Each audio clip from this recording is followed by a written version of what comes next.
The First Book of Kings. Chapter 14. At that time Abijah the son of Jeroboam became sick. Jeroboam said to his wife, "Please get up and disguise yourself, so that you won't be recognized as Jeroboam's wife. Go to Shiloh. Behold, Ahijah the prophet is there, who said that I would be king over this people. Take with you 10 loaves of bread, some cakes, and a jar of honey, and go to him. He will tell you what will become of the child." Jeroboam's wife did so, and arose, and went to Shiloh, and came to Ahijah's house. Now Ahijah could not see, for his eyes were set by reason of his age. Yahweh said to Ahijah, "Behold, Jeroboam's wife is coming to inquire of you concerning her son, for he is sick. Tell her such and such, for it will be, when she comes in, that she will pretend to be another woman." So when Ahijah heard the sound of her feet as she came in at the door, he said, "Come in, Jeroboam's wife. Why do you pretend to be another? For I am sent to you with heavy news.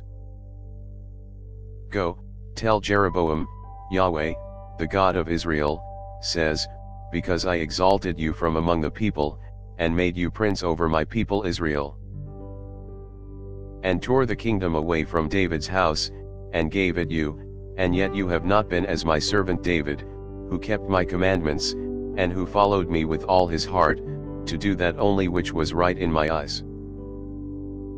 But have done evil above all who were before you, and have gone and made for yourself other gods, molten images, to provoke me to anger, and have cast me behind your back. Therefore, behold, I will bring evil on the house of Jeroboam, and will cut off from Jeroboam everyone who urinates on a wall, he who is shut up and he who is left at large in Israel, and will utterly sweep away the house of Jeroboam, as a man sweeps away dung, until it is all gone. The dogs will eat he who belongs to Jeroboam who dies in the city, and the birds of the sky will eat he who dies in the field, for Yahweh has spoken it.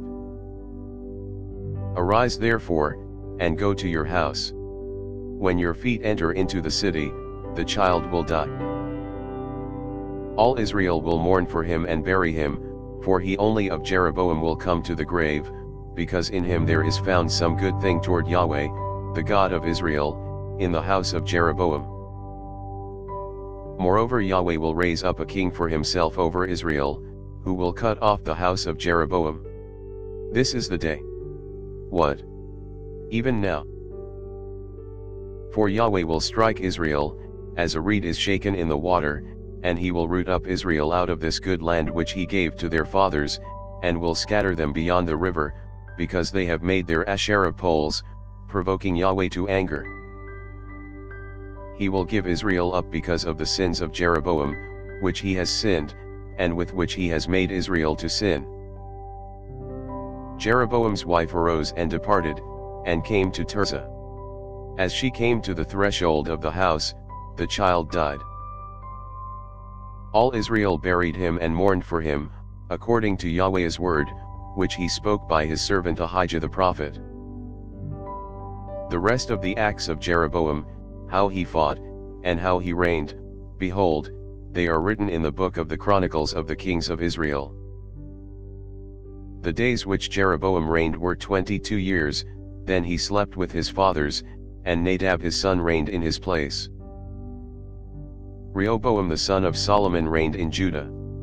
Rehoboam was 41 years old when he began to reign, and he reigned 17 years in Jerusalem, the city which Yahweh had chosen out of all the tribes of Israel, to put his name there. His mother's name was Naamah the Ammonites. Judah did that which was evil in Yahweh's sight, and they provoked him to jealousy with their sins which they committed, above all that their fathers had done. For they also built for themselves high places, sacred pillars, and Asherah poles on every high hill and under every green tree. There were also Sodomites in the land. They did according to all the abominations of the nations which Yahweh drove out before the children of Israel. In the 5th year of King Rehoboam, Shishak king of Egypt came up against Jerusalem.